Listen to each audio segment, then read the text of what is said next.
Futur aide-soignant, future aide-soignante, dans cette nouvelle vidéo, je te donne les 3 compétences clés pour devenir un bon aide-soignant ou une bonne aide-soignante. C'est parti!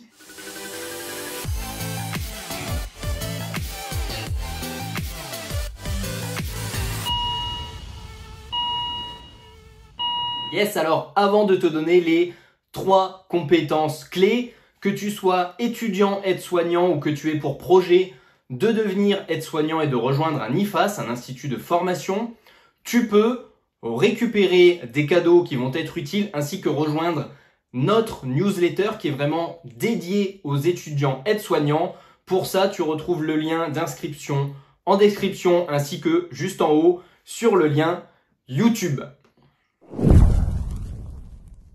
Première compétence clé, les compétences techniques.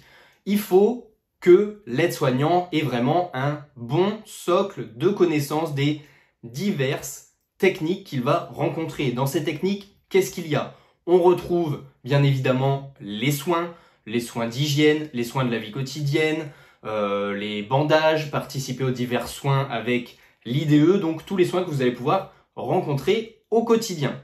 Ensuite, il y a la prise en charge globale du patient qui relève quand même d'un aspect très technique.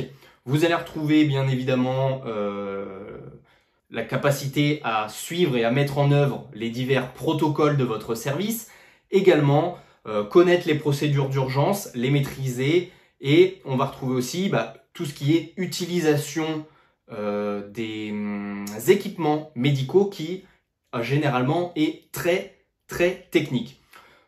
Toutes ces techniques de base que doit avoir l'aide-soignant, bien évidemment, elles ne sont pas innées. On les apprend d'une part à travers l'institut de formation. Donc dans la formation, il y a une grande partie qui est misée sur la technique. Ça passe à travers les TP et les TD à l'IFAS, à travers les stages bien évidemment, puisque vous mettez en pratique et vous utilisez les diverses techniques que vous avez pu apprendre ou qu'on va vous apprendre durant le stage.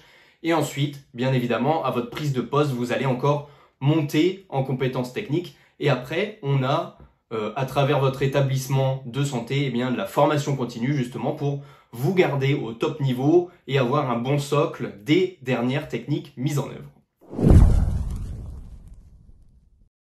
Deuxième compétence clé, ça va être forcément à l'inverse de la technique, la théorie.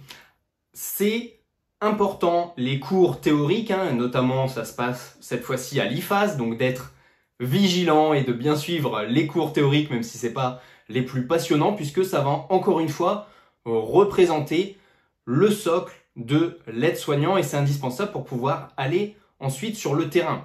Ces connaissances, elles sont sur divers thèmes, bien évidemment les sciences de la santé, on retrouve l'anatomie, la physiologie, les diverses pathologies, c'est très important de les connaître. La pharmacologie, donc tout ce qui est au niveau des traitements, très important à connaître aussi. Donc, c'est vraiment important de réviser, de bien apprendre toute cette partie théorique puisqu'elle va vous être utile dans votre mise en pratique ensuite sur le terrain et elle va être, toute cette théorie que vous allez accumuler et connaître, ça va être votre base de connaissances vraiment de toute votre carrière d'aide-soignant.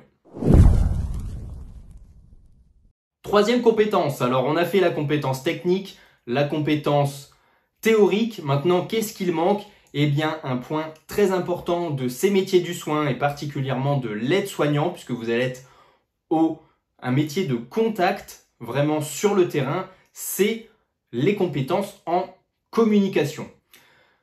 L'aide-soignant doit être capable de communiquer efficacement à la fois avec le patient, bien évidemment sa famille, son entourage, on le compte toujours avec le patient, également avec le médecin, l'infirmier et tout autre professionnel de l'équipe pluriprofessionnelle. Donc il faut vraiment avoir un panel de communication avec vraiment divers et variés, avec plein d'acteurs. Donc pour cela, il y a des techniques de communication avec lesquelles vous allez devoir vous familiariser. Là encore une fois, c'est plus de la connaissance théorique, mais à la fois de la mise en pratique sur le terrain.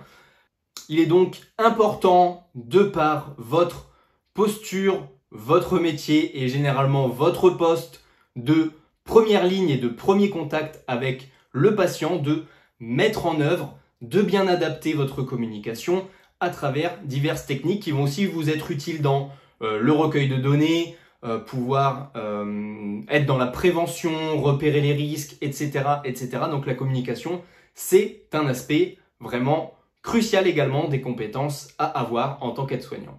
Voilà pour cette vidéo sur les 3 compétences que je vous rappelle, technique, théorique et la communication. Vous retrouvez toutes les informations de cette vidéo à l'écrit dans la description et je vous rappelle aussi de vous abonner à la newsletter dédiée aux étudiants aides-soignants. On se retrouve dans une prochaine vidéo. C'était Geoffrey. Ciao, ciao.